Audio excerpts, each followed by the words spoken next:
Okay, so you're starting your Common App essay and you're trying to get an idea of where to start. I've been there.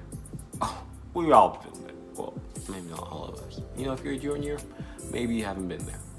But in this video, I'm going to show you a structure that will help grab the admissions officer's attention from the very beginning. When writing a story type of essay, it's so easy to fall into the A to B type of story. So what I mean by this is going chronologically and only stating facts, like I walked to the store and then I bought a water bottle. It was a hydro flask and I became a visco girl. Let's think about the story as like the whole alphabet, A to Z. Then you're trying to pack all of these events that happen in between. When in this type of essay, when it's so short, you need to condense into that one moment that magically explains all of it and like has all your metaphors and all your symbolism and all the meaning. Instead of going A, B, C, D, these are the things that happened to me, what you're going to do, listen up. Instead, you're going to give a little snippet at the very beginning. Think of it as a trailer of sorts, okay? A little snippet, about 50 words that will grab the reader. And like, ooh, what's that? I should read the rest of this.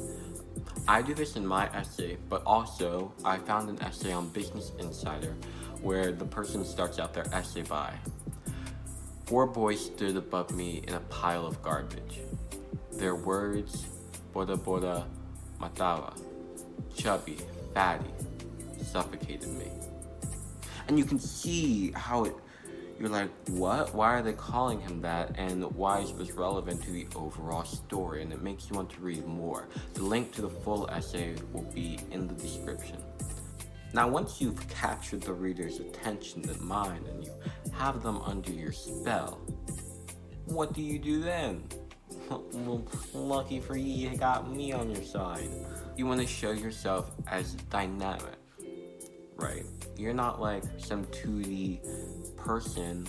You're not Flat Stanley. You're dynamic. And so one way to do this is to introduce a person or a relationship into your essay. Now, if you watch my Common App video, which will be one of these, you'll see that I talk about Bennett. And Bennett is my relationship, my person in the story. Now, this shows how you engage with other people and presents a more dynamic presentation of yourself. A story with only one person can get pretty boring, and you don't want to be the main character. Well, okay, yes, you want to be make sure you're the main character, but have a little sidekick, little Batman and Robin, little good cop, bad cop, you know what I mean. And you might want to order this differently than how I did in my essay.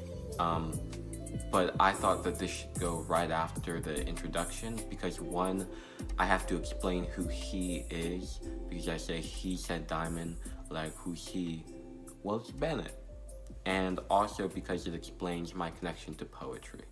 And so I put that right after my hook.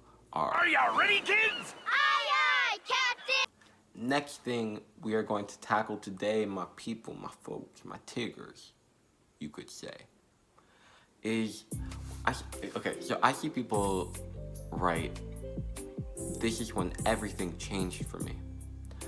But the moment that they're talking about doesn't seem as important as the rest of their essay. There's no natural build up to it. It's like, I was walking and I saw the watermelon and this is the moment everything changed for me. I'm like, now come on.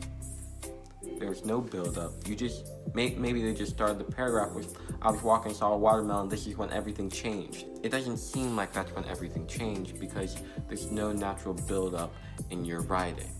And so what you want to do is build to a climax, a point where the reader gets excited about what's about to happen next. In my essay, that's when I walk up to the podium I spoke my poem and everyone cheered.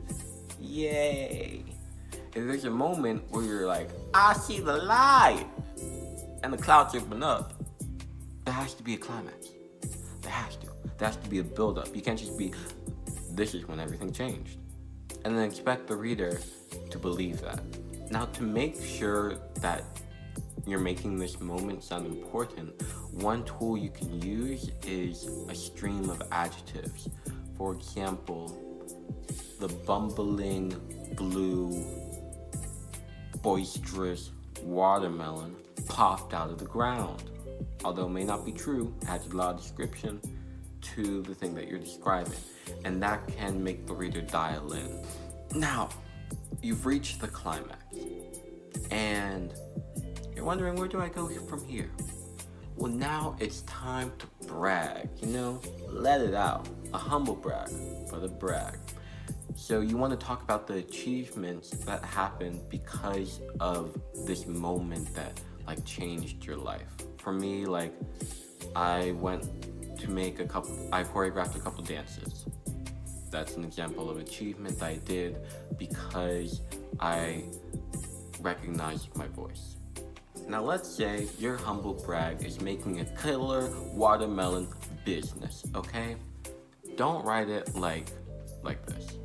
Compared to me, everyone was laughably ignorant about watermelon growing, but thanks to me, now they can eat this delicious fruit grown to perfection.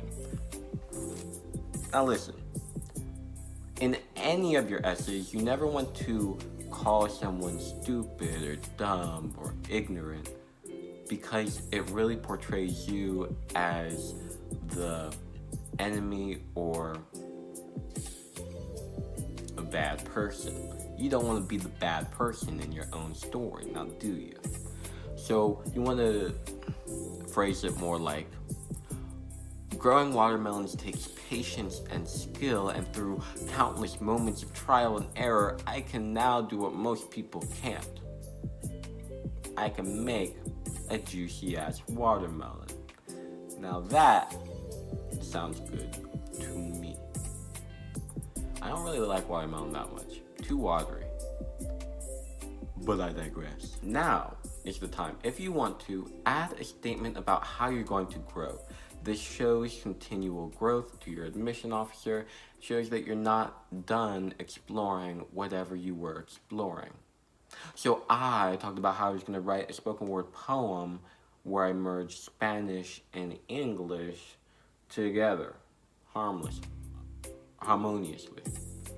And so that is how I was going to grow. Finally, your closing statement. This should connect back to your first paragraph for show, and not necessarily explain it, but contain similar language. So I talked about diamond in my opening paragraph. I refer back to it in my closing paragraph. And then, finally, to finish it off, I end with a nice, semi-cheesy reference to how diamonds are made. A little science there, a little science here, okay? That's it. That's how you structure your essay, the formula, the way to do it. If you dislike this, double tap that dislike button to show that you really disliked it. If you liked it, then hit that like button. You know how it be. Subscribe.